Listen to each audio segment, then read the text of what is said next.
This is actually where the namesake of my podcast comes from, because when you ask the question, what is Bitcoin? The very easy, obvious answer is, well, Bitcoin is money.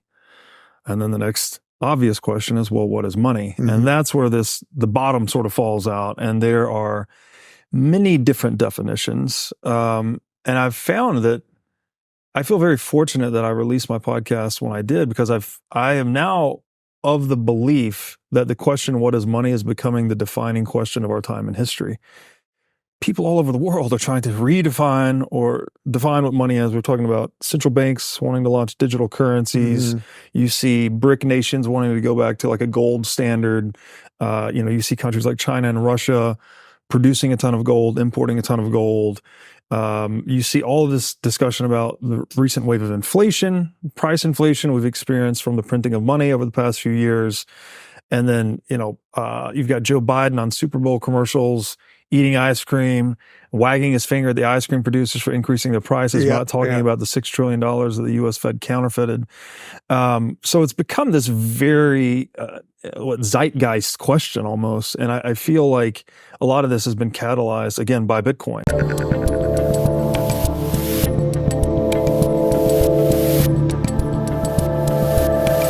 Joining me today is a freedom maximalist, Bitcoin advocate, and host of the What is Money show, Robert Breedlove. Welcome to the Rubin Report.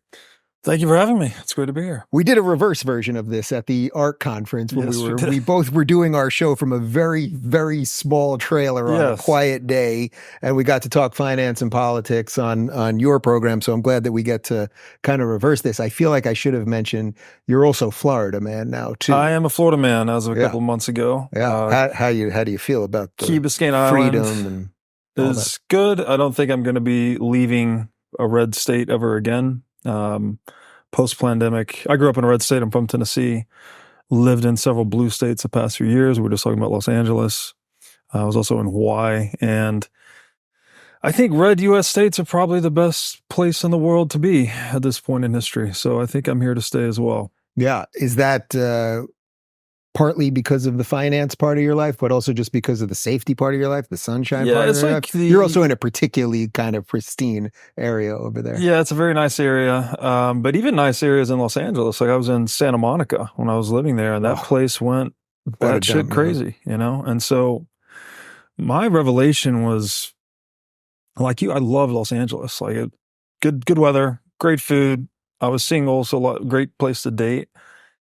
However, once COVID happened, I witnessed people fall into hypnosis of some kind. And my realization was that I can't be in a compliant culture.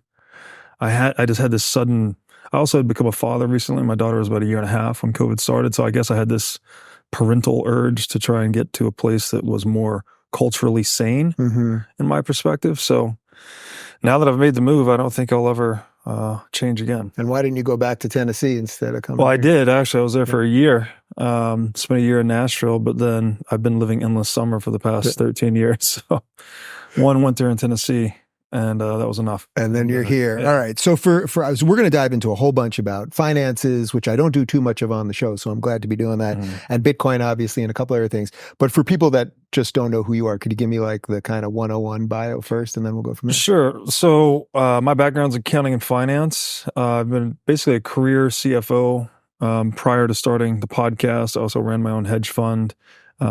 We started out as a multi-strategy crypto asset fund, and then I was sort of learning about Bitcoin during that process and becoming much more narrowly focused on Bitcoin. So I'm what many people would call today a Bitcoin maximalist. I don't touch or use or interact with any other cryptocurrencies or crypto assets. However, I describe myself as a freedom maximalist because I think even Bitcoin, as amazing as it is just a tool, which means that it is a means to an end.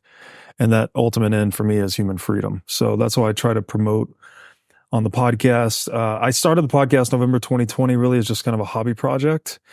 And my first guest, Michael Saylor, we had several episodes together and it just blew up and immediately became kind of a full-time thing. So I'm very grateful that I get to nerd out for a living and educate people about the nature of life, liberty, and property and things like that.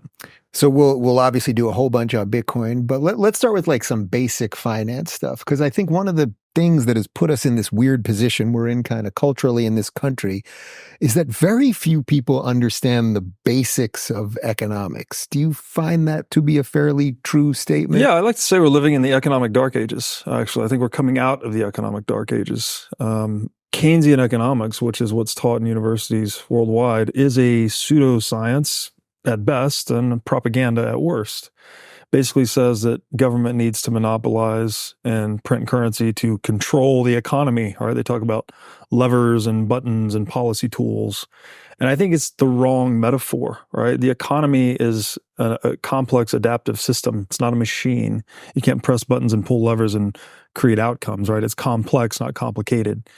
Someone like Taleb might say, you have the danger of confusing the cat for the washing machine, right? If the washing machine breaks, you can go in and change a few pipes and you can get a predictable outcome on how to fix it.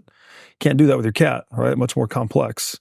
So if one human psychology, one human's patterns of action are difficult to predict, imagine how difficult it is to predict 8 billion humans interacting in a complex marketplace. There is no institution that can manage that, right? It's as ridiculous as a meteorologist trying to manage the weather. So I think we have a pseudoscientific economic paradigm, and I think Bitcoin is spurring an interest in Austrian economics, which is much more humble, I would say, in its approach to how we understand economic science. And that is hopefully awakening us from this economic dark ages and putting us back in touch with economic reality. Do you sense that partly it was all set up to build a giant system that kind of didn't work and kept people confused about things so that a certain set of people would be in power or something to that? Yeah, it's one of those things. I guess guys like us in this corner of the internet probably get, well, they call us conspiracy theorists, right? Oftentimes, although conspiracy theorists are just probably means you're a little ahead of the curve. Yeah. What's the difference between a conspiracy theory and fact is like 3 months right now. So exactly. Although I like being called a conspiracy theorist, especially now that we're like 300-0 for the past few years. Right. However, I get a little skeptical when I hear that particular version. Was it set up? You get this sort of James Bond villain-esque bunch of guys in a room plotting world domination. I try to look at it a little more practically. I think it's just incentives ultimately. I had a guy on the show named Ed Dowd. He used this term meta fraud, where he's saying even the pandemic, like although there are top-down elements of it, there's also just broken incentives that sort of create pathological outcomes in a way.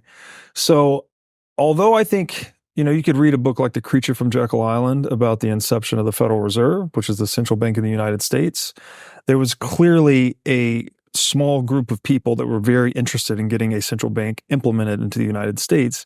However, so there's that top-down element. However, I don't think even they could foresee all of the problems that it would create over the subsequent 100 plus years, which we're dealing with still today. So I think, and this is pretty popular in Bitcoiner circles. Bitcoiners don't agree on a lot. We're very tend to be very adversarial thinking. However, I think the one point of common agreement is that incentives really matter. And when you start to interfere with the individual pursuit of self-interest in a way that's limited by other people's person and property, you get really negative outcomes. And so for me, this goes all the way back to the 1215 Magna Carta. Life, liberty, property. This is the exclusive scope of government. Anything government does beyond that, which to be specific, obviously protect life, right? Don't interfere with people's freedom of movement and don't steal people's shit. That's basically all you want government to do. Anything else that it does, it's overstepping its mandate as far as I'm concerned. But can't I have some of the rich people's money to do crazy social projects? Wouldn't that be nice? No, you can't have that would not be good. No, I mean, I'm very radically anarcho-capitalist. So I think there should be no violation of private property whatsoever. That means no taxation, no inflation, and no regulation by fiat. Consensual regulation's okay if we all agree, we have homeowners associations, right? You agree to opt into a certain rule set, but you can also opt out, right? The ability to opt in and opt out makes it consensual. So long as consent as part of every human engagement, then we're okay. So what would you say to the argument that libertarians are obviously confronted with all the time of just that it's just a utopian way of thinking? Like, I'm completely on board all of that, and in my heart of hearts, in like the perfect system I can create in my mind, it's a libertarian utopia. But not everyone wants to play by those rules. Sure, it is. A valid criticism could be that it is idealistic, especially in the context of our current world.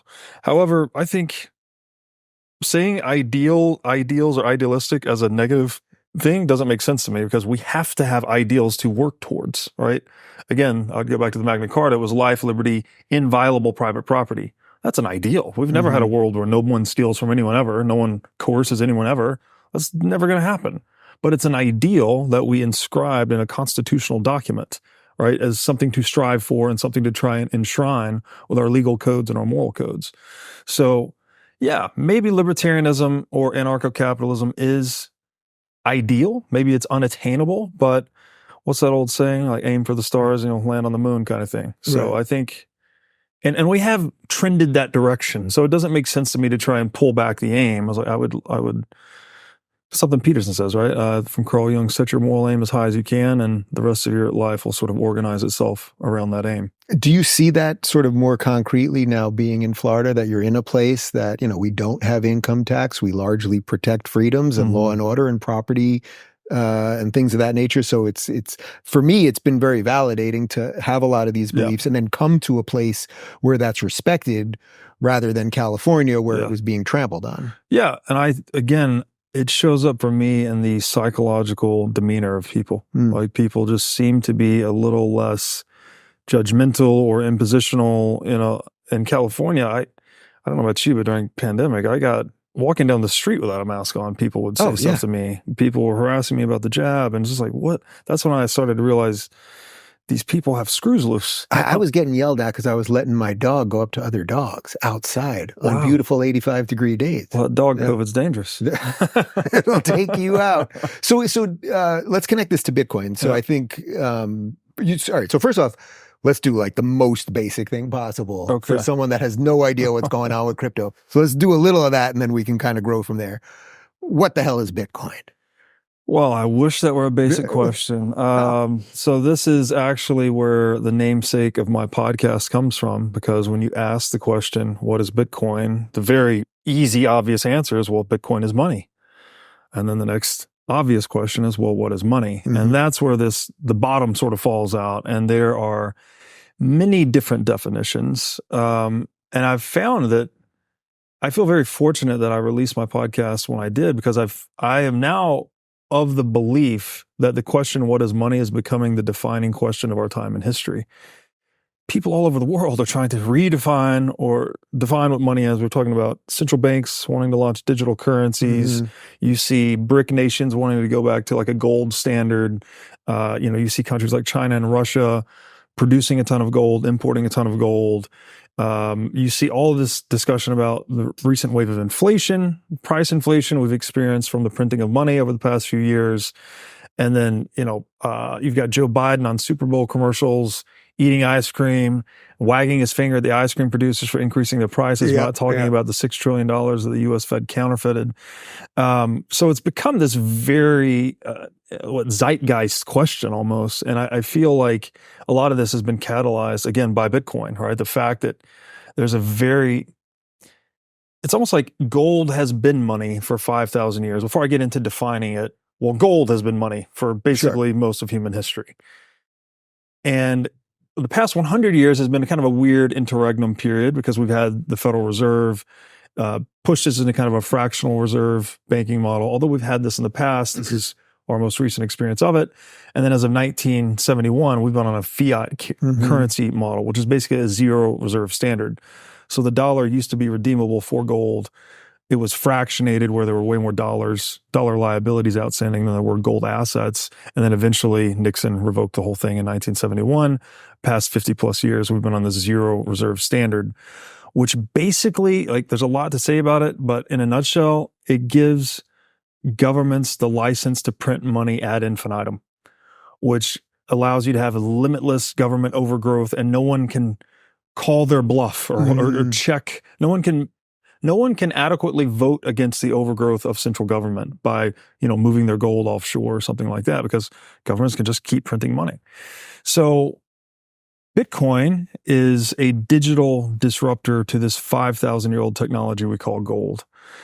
And I think really understanding why gold became money is probably the most useful way to understand why Bitcoin is so potentially disruptive to everything we know.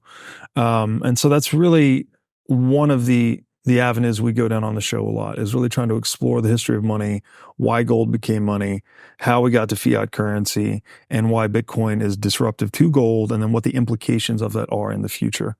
And again, we can go into this as much as you like, but basically I think the entire social order is held up on a foundation of gold, right? There's a reason I mentioned China and Russia are buying and producing a lot of gold. There's a reason countries that go to war will only settle with one another in gold, right? The reparations must be paid in gold, not your local paper, because you can just print the paper, but you can't print the gold. So if gold is disrupted, I think it calls into question the validity of every social institution in the world today. And that's kind of exciting at a time when social institutions are deeply corrupted and trust is collapsing in them. So I think so. You basically see Bitcoin, and we should go into a little bit about how it's mined and what peer-to-peer actually means and all that. Again, because I'm just trying to do some 101, because we don't do a lot of this type of stuff on the show. You basically see it as the way off a system that is in essence collapsing, sort of the way many of our institutions are collapsing, and you want basically a way for, say, the two of us to exchange goods and services and everything else directly with the two of us, with no middleman, having nothing to do with the government. And that really is what you'd say is kind of the pathway to freedom here. Yeah, so you could say that there's this term sound money, right? Which gold was basically a sound money standard. And that basically means the term sound money comes from when you drop a gold coin from a certain height, it makes a certain sound, which indicates that it's gold and not lead. Basically, that's where we get the term. But what it has been, the meaning has been expanded to say that a standard that governments can't print, basically. So when you're on a gold standard, you're on a sound money system. And this means you don't get, well, this is important too. When you print money, you're violating the private property of savers. So you're just stealing purchasing power from savers. It's taxation without legislation, essentially. It's basically supply and demand 101, right? Like, exactly. Yeah, exactly. I always like to give the Babe Ruth baseball card analogy. If there's 100 of them and they're worth $1,000 a pop, then it's a $100,000 market cap. But if you discover 100 more, well, then the value of each of those now goes down by half, right? It's still 100,000 market cap divided by 200 cards instead of 100. Same thing is true with money, as is true with every other asset when you hold demand constant. So Bitcoin is a return, because we've had sound monetary standard, like I said, for pretty much most of human history, not given, excluding the past 100 some odd years. Bitcoin's a return to a sound money standard in a format that I don't think governments are going to be capable of compromising or corrupting. And so that's really important, because when you look at civilizations historically, we flourish on gold standards. People are able to preserve their purchasing power over time. You can just earn more than you spend and save. You don't need to go speculate in the stock market to become rich. You just follow grandma's wisdom, right? Earn more than you spend and save. It's really that simple. Now today, if you're, a dentist and you've got a high income, you also have to be a part-time stock trader, right? To keep up with inflation. So Bitcoin throws out the need for us to do that anymore and just takes us back to the old ways and just lets us save and sound money. And then you can take your savings and do things that you want to do, right? Like build the life of your dreams. So, yeah. So again, I'm just trying to do the 101 thing here. Someone is watching this going, but what the hell is it? What is it? Yeah. That's what I really want to drill down on here. What is it? I think the best analogy, and this is how we describe things that are new that we can hardly understand, is by way of metaphor or analogy. Sure. Bitcoin has several, right? One, I should say, I get it to the extent that I have Bitcoin and I've traded some Bitcoin. And the reason I've actually never, you'll love this, I've never spent a cent on Bitcoin. When I started my show about 10 years ago, I just someone said to me, put up a Bitcoin wallet there, put up the address on your site, and people sent us a bunch of Bitcoin when it was worth nothing at the time. So I have a nice amount of Bitcoin right now. But even that, I have my wallet, I have my ledger, I got all the numbers and the passwords and all of that stuff. But there's a whole bunch of people that have it and actually still don't really understand what it is or what to do with it or how it's a storage of value rather than something that you're constantly exchanging, etc. Yeah. So you're holding. Yeah, I'm holding. You're holding. Yeah. Well, that's what you're supposed to do with it, as far as I can tell.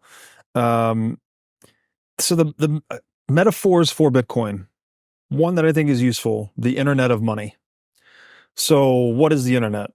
The internet is a stack of open source protocols for moving information without asking anyone's permission, right?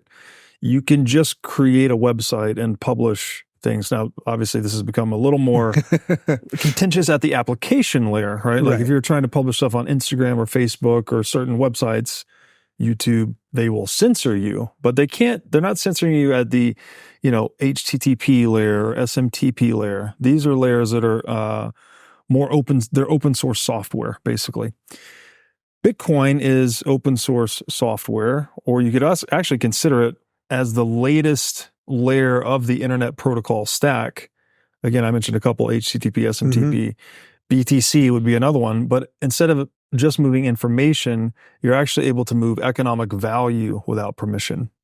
And unlike the application layer, Bitcoin's not a company, so there's no headquarters, no CEO, there's no Mark Zuckerberg that's going to censor you for sending the wrong Bitcoin transaction. It's completely decentralized. Decentralized, exactly. So it's an internet protocol infused with money. So it's like if the internet and gold had a baby, that is Bitcoin. That's one sort of good analogy. And then another good one is digital gold. And I think that's useful because it points you to what is gold, why did gold become money? And that gets you into the properties of good money. And you can see, this is what made gold good. It was divisible, durable, recognizable, portable, and scarce. And then if you evaluate Bitcoin through the same criteria, you see that it basically outperforms gold an order of magnitude in all of those properties of money. So those are a couple of good ones. It's open source software, it's money. You could also say it's a social institution or a decentralized organization. I mean, there's no one that works at Bitcoin, but there are millions of people that work for Bitcoin, right? Everyone that's mining Bitcoin, all the entrepreneurs that are building on it, developers that are writing the software and updating it, people that are holding it. Like technically you are participating. The fact that you haven't spent your Bitcoin, you are contributing to the monetization of Bitcoin. Because you have Bitcoin that you're not selling, you're holding it. So you have supply that's been taken off the market, and the more demand is against the supply that's taken off the market, well, that's what drives the price up. So you're actually contributing to Bitcoin's price growth and monetization by not spending it. And it's going up. So it's going up. So I'm doing what I can. So you're part of the Bitcoin network. You mentioned that you're a Bitcoin maximalist or freedom maximalist. So what does that make of your feelings about the other coins in general? Yeah, in a nutshell, it all comes down to that operative word of decentralization. Like I said, I was running a hedge fund that dabbled in a lot of these crypto assets or cryptocurrencies, and I wrote valuation reports on a lot of them, studied them deeply, and basically none of them are decentralized. There is a group or an individual, even in some cases, that controls the rules or the supply or the consensus mechanism for those assets. So whereas Bitcoin has this, and even Bitcoin starts out as centralized, by the way, right? Like one guy, Satoshi Nakamoto, releases it into the world, but then it goes to this organic kind of idiosyncratic path of development that causes it to become decentralized. And there have been attacks on Bitcoin. You could read a book like The Block Size Wars of 2017, where a very influential group and well-heeled group of people tried to take control of Bitcoin, basically to change the block size to make it less decentralized, and that attack was resisted. So Bitcoin kind of has this. How could you take I mean, that might be a little technical for the audience, but how would you take control of something that's decentralized? Well, so here's the thing and this is where it's kind of difficult to understand. Bitcoin has this protocol layer, which is like the internet. It is the technology layer, if you will, right? The hardware and software. But there's also a social layer on top of it, which again, you're participating in, right? Just by being a holder. And so at the social layer, Bitcoiners are able to run what's called a software node. And so they're actually, the analogy here is like, think about choosing the language that you want to speak in. Or if you consider Bitcoin to be a game, it's like choosing the rules of chess you want to play by. And the point of consensus between those nodes is Bitcoin, basically. So the nodes are selecting the rules that they want to abide by. And then the protocol layer is enforcing those rules. This is the miners and the hardware and the software. They're enforcing the rules selected by the nodes. So it's a little bit technical, but it's kind of like a pure economic democracy. And so in the block size war, they try to hijack the social layer. They were trying to campaign and say, hey, people, we need bigger blocks. They were saying it was for more transaction throughput. What the reality is, it appeared to be that they were trying to compromise the decentralization of Bitcoin such that it would be less resistant to state attacks. So are you using Bitcoin sort of the way I'm using it now, and that you just use it as a storage of value? So you're not doing a lot of commerce on Bitcoin, which is still a little bit complex, right? Well, not complex, but it's costly in essence. It can be costly. It depends what the fees are. It's supply and demand driven.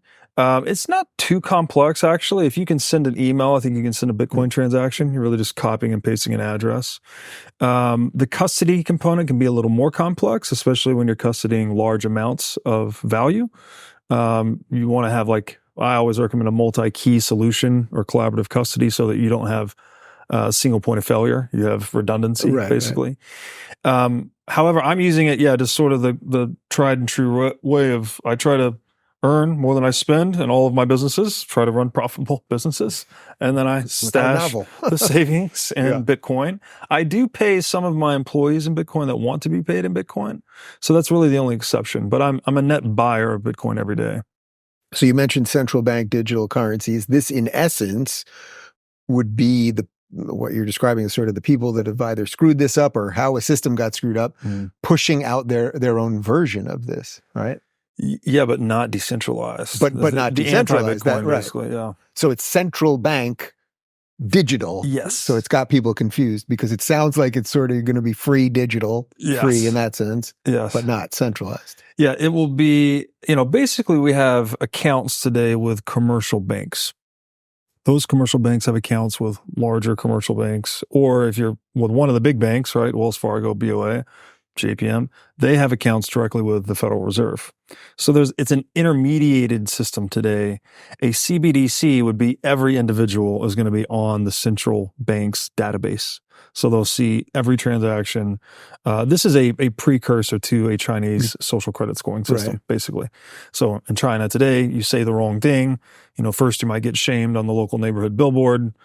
You keep it up or your score gets too low. They might turn off your funds ability. You can't spend your money on travel, for instance, and you keep it up. They might take away your ability to buy food. I don't know how far it goes, but it's literally a Black Mirror episode. It's Black Mirror episode, and it's an obvious and necessary tool for social engineering, right? Like we saw with the Canadian truck protesters in Canada. They couldn't stop the protests, so what did they do? They froze their bank accounts, and they froze the contributors' bank accounts. So, do you see it in that will be inevitable in the West? That's coming no matter what. So, Bitcoin is in essence your hedge against that. I think so. I mean, when I look at the state, I see it's a monopoly, right? The monopoly on violence. It oversees a tax farm, and it wants to grow its revenues like any other business in the world. So, one of the main aims of the state, and this is from the book, Seeing Like a State, he said that the state tries to make taxpayers legible. So it wants to know who you are, who you interact with, what your economic situation is, your inflows, your outflows, et cetera. Everything you put on a tax return, right? That's what the state wants to know. They want to make taxpayers as legible as possible so they can tax them as efficiently as possible. And it's kind of a balancing act, right? If you overtax a population, well, they might leave, or you're just going to kill productivity or so drastically lower the incentives to be productive, then there won't be anything to tax. So it's kind of a parasitic relationship in that way. And a CBDC makes taxpayers hyper legible to the state. You can literally see every financial transaction down to the penny, what they're doing, who it went to. Forget reporting your $601 Venmo transaction via 1099. Like they'll just see it on the screen, right? And then you layer on the AI tools, machine learning, deep learning, all of this, and how that could manage people or socially engineer people. And I think the Chinese governmental model is being exported to the West, and a CBDC is a keystone to that operation. So it's coming, and the hedge is Bitcoin, and the opt-out. The opt-out, yeah. It's a hedge as well, and like obviously it's going to protect you against money printing. That's what you asked about, why Bitcoin is a store of value. Well, goods and services require work and energy to produce, right? They are scarce. And money is an instrument we use to exchange for goods and services. If the money is not scarce, then it does not adequately reflect the goods and services that it is intended to represent. So that when money printing occurs, right, you have more dollars in circulation chasing the same amount of goods and services. That's what price inflation is. Well, Bitcoin is this fixed supply money, right? This is why it goes up in dollar price over time.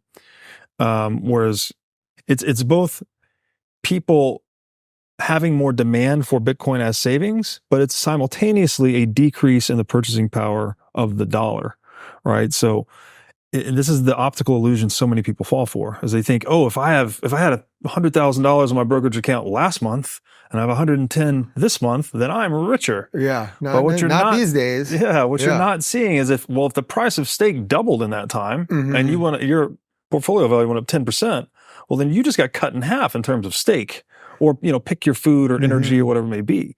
So it's the purchasing power decrease that's being masked by the increases in nominal values. Right. It's interesting because I mentioned that I don't do a ton of economics on the show, but when I'm asked about it, the two things that I always bring up are the price of food at the grocery. Like that's one indicator of things. And right now it's just very high. We know that. Pound of beef, dozen eggs, just way higher than it was, say, 2-3 years ago. That and interest rates to me, because when interest rates are low and you have a chance of buying a house, at a low interest rate, I like paying. I was locked in at a low interest rate, fortunately here. I like paying my mortgage every month because I'm like, oh, I'm basically paying myself, and my house will increase in value and over time. And to me, is that like a fair indicator of what's kind of wrong with economics right now? And then I also want to talk about the debt, but like those two specifically. Yeah, well, this is how deep this problem is. Interest rates, right?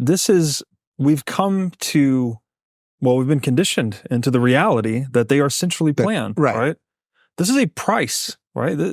In Soviet Russia, they used to try to plan all the prices, right? And that was a disaster. They ended up having to emulate the US because it's a data throughput problem. You just can't price things centrally, right? You need the market to determine them, and you need the market to clear where supply meets demand, basically.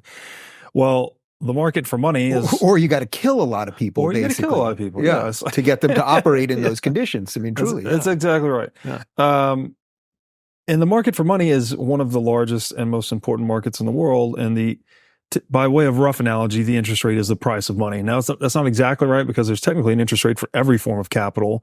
It's a quantification of time preference. But to be simple, the interest rate is where supply and demand of loanable funds cross, right? There's a market interest rate. People want to borrow and people want to lend. And wherever that interest rate is, and there's different interest rates for different intervals, right? 3 months, 12 months, 24 months, et cetera. That should be a market phenomenon. That should just be freely determined by supply and demand. We should be looking at that on an exchange every day and say, what is the interest rate today? And it should be between private borrowers and private lenders, right? So yet we live in this world where that whole price is centrally determined and centrally managed. Again, this is one of those policy tools that the central bank uses to manage the economy. But the reality is, the government is one of the largest debtors in the world. I think it is actually the largest debtor, if I'm not mistaken. I couldn't run my business like the way they're running this thing. Oh, that's because you don't have a money printer. But if you had a money printer, you could. Working on it. And this is the bottom of it, basically, is every business in the world is accountable to their profit and loss, right? If you are not profitably solving customer problems, then you go out of business, and whatever capital is in that business gets absorbed into some other profitable business and put to a higher and better use.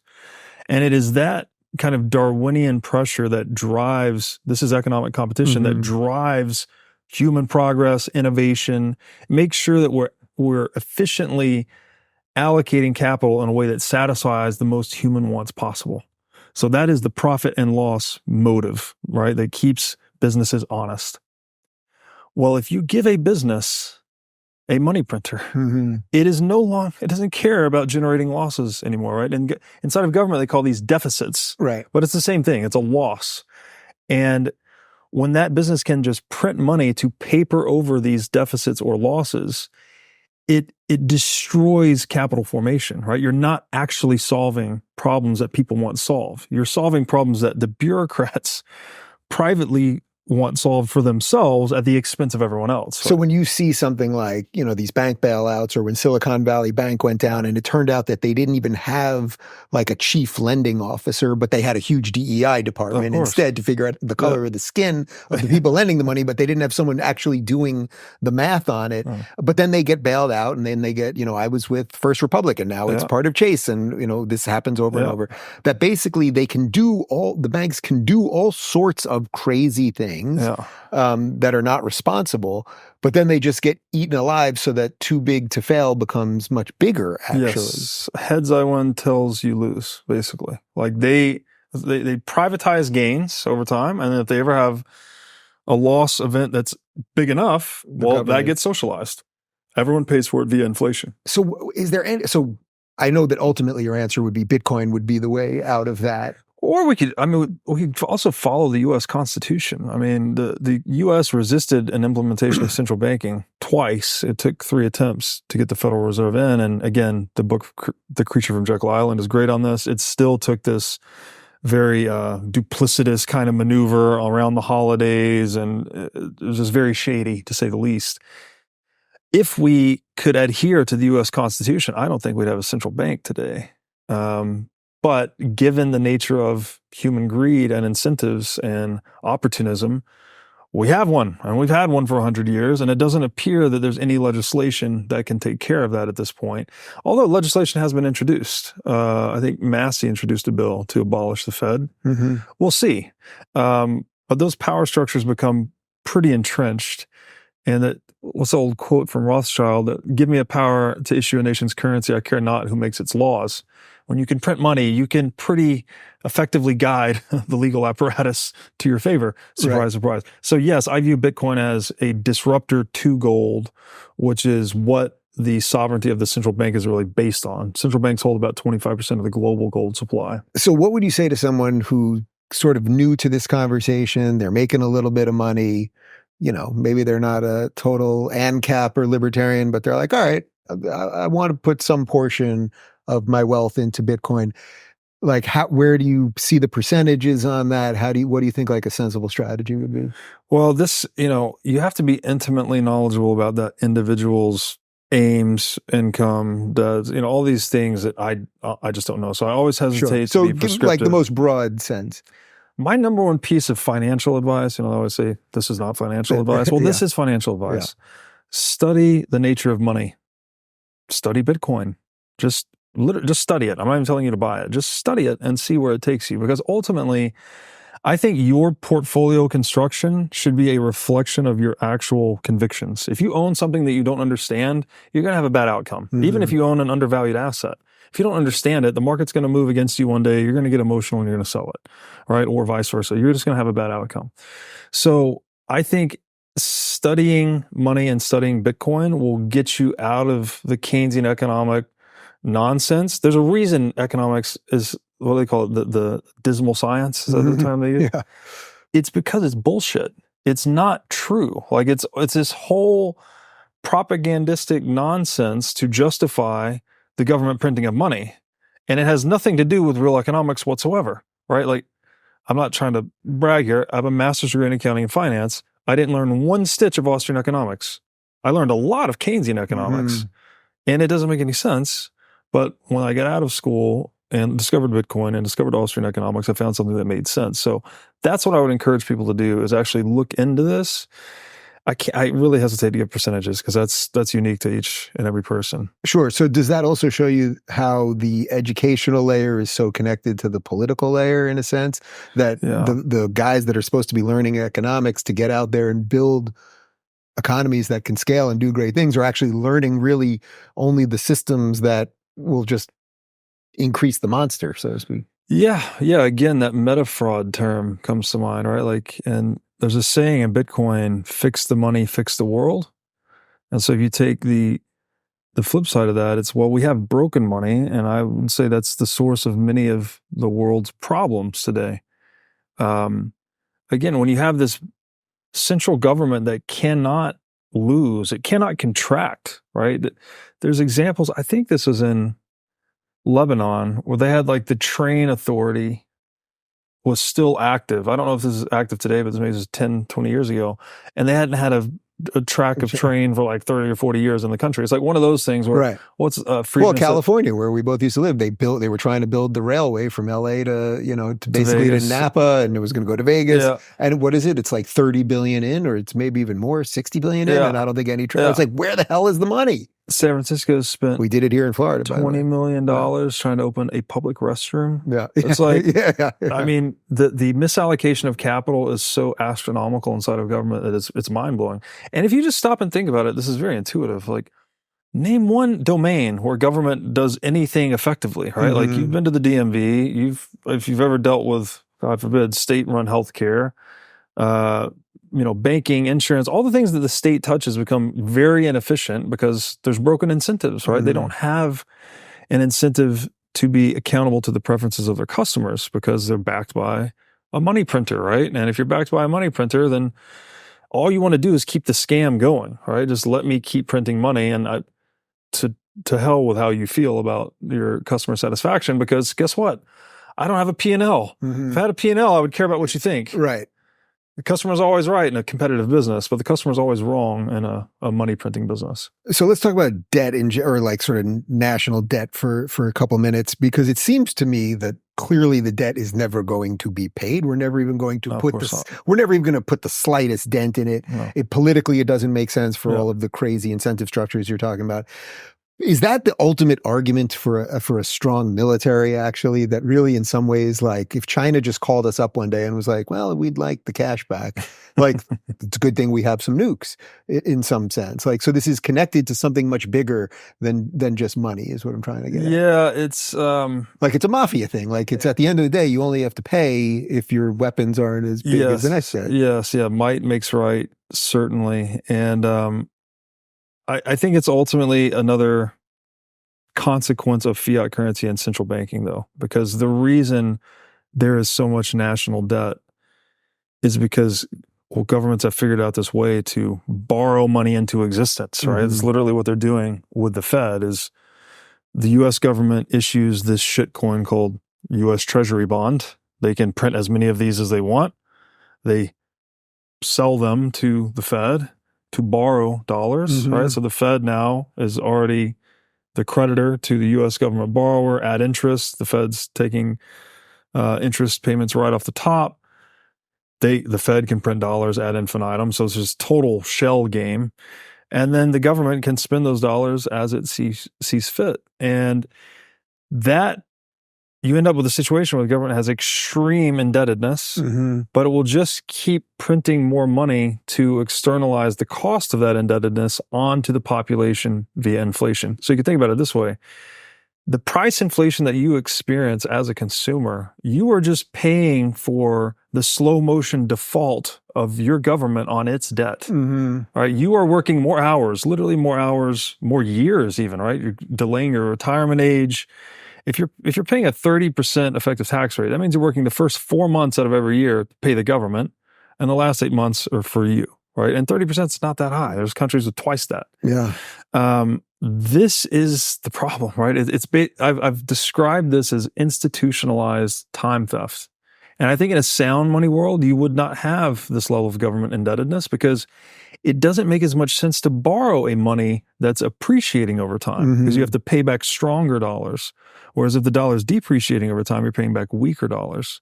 So the wars that this leads to, the conflict, you're spot on that it's an antagonistic force, right? It causes countries. There's an old saying that currency wars become trade wars, become real wars. Basically, that's the progression. Right. Well, if you could stop the currency war piece, right? Stop the printing and manipulation of money, you could maybe at least stymie that progression. Maybe not stop it entirely, but you could at least slow it down or dampen it. And so that is the hope for Bitcoin. And then the other side of that too is the warfare itself is funded by money printing. Like there's a reason World War I and World War II were of such an extreme scope, scale, and severity. And that's because the governments weren't confined to just their own war chests or balance sheets. Mm-hmm. When they ran out of money, they could print more. And they could steal the purchasing power from citizens using the currency. Anyone saving in the currency, they could steal all of their wealth to fund the war machine. And so we've seen, inflation and hyperinflation go hand in hand with global scale warfare. So in some sense, that's what people are worried about: World War III, or we're going to be in a war with China or Russia, or some version of all these things. And in some sense, it's like China's just looking at us like, well, we're not really going to have to fire a bullet because we'll just keep lending you money that ultimately will cause you to eat yourself alive. And beating us at our own game in a way. It's so funny you said that because my grandfather was he's a military guy, and he made me remember when I was a kid. He said he had a thesis that China was going to take over the world without ever firing a bullet, just like you said. And it's been very strange to see this kind of play out. It just seems obvious. Like, otherwise, why would they be lending us money at this point? They know they're not getting the money back, right? So you don't just keep lending someone something knowing it's never coming back unless you have some ulterior motive. Well, they've been the biggest producer and net importer of gold globally for like the past decade. So I think if you just keep, so they're earning more than they spend, right? They're a net exporter to us largely. We secure the shipping lanes. They're recycling those dollar profits into treasuries, but now they're starting to shift a lot of that into gold. And we're seeing this shift not just with China, but other foreign buyers of U.S. debt, treasury debt. They're shifting out of treasuries and into gold. So that's a signal that trust in the unipolar United States-led world is falling, right? We're moving into more of this multipolar world, a more uncertain world, right? We don't know. Maybe we know who the superpower is today. We don't know who it's going to be for the conceivable future. So people are starting to swap into that age-old trustless metal, which is gold. Do you think that in some ways, I actually don't know too much about your politics. I have a sense as someone that you're a freedom maximalist, right? So you're not into politicians in general. But one of my sort of arguments for Trump would be that I think if he was to be president again, the world order that exists would just be like, oh, America has some sense about it again, or some belief about it again, or some order about it again. And that in and of itself would at least deal with some of the problems in the system. Yes. Does that kind of work for you? Yeah, no, it does. I don't like politicians or politics. So like, I hope that one day we can evolve past having a popularity contest to elect one ape to rule 330 million apes. I just don't think the math works. I think it's nonsense. I think political democracy is a scam, basically. I really do. We're founded as a constitutional republic, not as a democracy. We need to go back to our decentralized roots. All of that said, we are where we are. The fact that so many people inside the fiat establishment hate Trump or are scared of Trump, that's a good heuristic for me to, and again, I hesitate to say this, I'm not even going to vote, but I say if of anyone that could be elected, I think he might be one of the best individuals to elect. Add on to that recently a bunch of Bitcoiners got together and raised $100 million for Trump. And now he's shifted his position on Bitcoin. Surprise. That's how that works. He's also said he was going to pardon, I think, Ross Ulbricht from the Silk Road. I know Julian Assange just got released. I'm not sure if he commented on Edward Snowden, but he seemed to be more freedom-leaning on freeing some of these people that have been in asylum. So all of those things together, I would say, I don't want to say I'm pro-Trump, but I'd say those are things to think about if you're going to go and vote. So my last question, are you bullish on America right now? I do live in a red American state. You're also on an island. That helps. Also on an island. You might want to find something a little more remote. If you find one, I'm happy to invest. Yeah. It's a question I've mulled over a lot. And, in one sense, no. Like the wokeism, the level of just blatant lies that we've seen on mainstream media. I mentioned the Joe Biden ice cream commercial. It's like the wokeism, the gender, like all this. It just looks like a clown world 1984 nonsense. But then on the other hand, we do have a lot of gun ownership, and we do have this decentralized governance model, or the vestiges that are left of it, that seem to be paying some dividends, right? Like during COVID, right? Oh, you wanted the pandemic to be over? Well, leave LA and fly to Miami and it's over, right? Like I was traveling a bit at the time, go to New York, go to LA, go to San Francisco. It's a nightmare. Go to Austin, go to Nashville, go to Miami. It's a paradise, right? There was nothing going on. So like that was not the case as I understood it for many other countries. It was just kind of one, whatever country you're in, that's the solution you've got, more or less. Federalism ain't bad. Exactly. And that, again, is a vestige of that decentralization that we were founded upon. So, yeah, we've got a lot of gun ownership. We've got this ethos and spirit of self-sufficiency, independence, rebelliousness even, right, where this country was founded in a tax rebellion. So there's a certain type of attitude, non-compliant mentality that I think is still with us, that I am bullish on, I guess you could say. So bullish on red U.S. states. And yeah, I think if the Bitcoin thesis plays out, and we're already seeing maybe the trimmers for this, but we might see the United States fragment, right? I think it's in this Texas state constitution that they can secede and become their own state. We might see some of that, all right? There's a great book, The Sovereign Individual, that was written in 1997, and it predicted the emergence of a number of things like social media. They said we'd move from a world that was defined by broadcasting into one defined by narrowcasting. They also predicted what they called anonymous digital cyber cash, which we think is Bitcoin, basically. They said the consequence of anonymous cyber digital cash would be the disruption of the nation state as the primary organizing model, because it needs a money printer to get that big, basically. And so when people figure out, oh, I don't need to be a victim of this monetary policy anymore, I can opt into a money that nobody can print, that you're basically going to reduce tax revenues roughly 50% for nation states worldwide, which means nation states will shrink about 50%. So in the long run, they saw us moving from a world of, say, 200 nation states into one with more like 200 or 2,000 or even 20,000 kind of free city states, this decentralization of governance.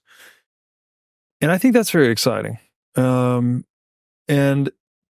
I think that would probably happen here first, because we're already, the reason we're the most successful economic story in human history is because we were so decentralized, right? We had low and predictable taxes, reliable rule of law, and you had options, right? If you didn't like this state, you go to that state. So I think the world will start to look more like what the U.S. was founded as, assuming Bitcoin is successful going into the future. And that's why I think Bitcoin is actually more American than the U.S. Constitution. I try to end on a positive note. I think we did it. Good seeing you, man. Thanks. Nice. If you're looking for an unfiltered lens into the world of tomorrow, check out our tech playlist. And if you want to watch full interviews on a variety of topics, watch our full episode playlist, all right over here. And to get notified of all future videos, be sure to subscribe and click the notification bell.